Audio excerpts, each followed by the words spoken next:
എല്ലാവരും എവിടെ? ഇന്ന് ഫുള്ള് എന്നെ കണ്ടില്ല, ആരും അന്വേഷിച്ചില്ലല്ലോ. നമ്മളിന്ന് ലൈവിലൊന്നും വന്നില്ല. എന്ന് വെച്ചാൽ ഇന്ന് എൻ്റെ വീട് പണിയായിരുന്നു. കുറേ ദിവസം വീടില്ലാതെ കിടക്കുമായിരുന്നല്ലോ. നമ്മൾ വീഡിയോസൊന്നും ചെയ്തിട്ടില്ലായിരുന്നു, ലൈവിലൊന്നും വന്നിട്ടില്ല. ഇന്ന് വീട് പണിയായതുകൊണ്ട് ഇപ്പോഴാണ് ഞാൻ ഫ്രീ ആയത്. എൻ്റെ ഫ്രണ്ട്സൊക്കെ പള്ളിയിൽ പോയി, ഈ കൂടാൻ പോകാൻ പറ്റില്ല ഇന്ന്. അപ്പം നമ്മൾ ദജീജിൽ വന്നേ. അപ്പം ഞാൻ ഒറ്റയ്ക്കുള്ളൂ, ബാക്കിയുള്ളവർ വരും. അവർ ബസ്സിൽ പള്ളിയിൽ പോയിട്ട് ഇപ്പം തിരിച്ചു വരും. അപ്പം ഇന്നിങ്ങനെ എൻ്റെ ദിവസം ഇന്ന് ഫുള്ള് പോക്കായിരുന്നു. ഞാൻ ഒരുപാട് ആഗ്രഹിച്ചു, ഒത്തിരി വീഡിയോസൊക്കെ എടുത്ത് വെച്ച് ചെയ്യാനൊന്നും പറ്റില്ല.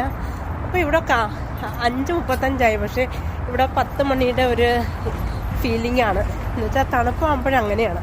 തണുപ്പാകുമ്പോൾ 4:30 ആകുമ്പോൾ ഇരുട്ടും. അത് പക്ഷേ ചൂട് കാലാവസ്ഥയിൽ 7:30 ആയാലും ഇരുട്ടത്തുള്ളൂ. ഇപ്പം നല്ല കണ്ടോ, 5:30 ആയോളൂ കണ്ടോ, ഇരുട്ടി ഭയങ്കരമായിട്ട്. നമ്മൾ ലുലുവിൽ വന്ന്, ഇതാണ് ലുലു.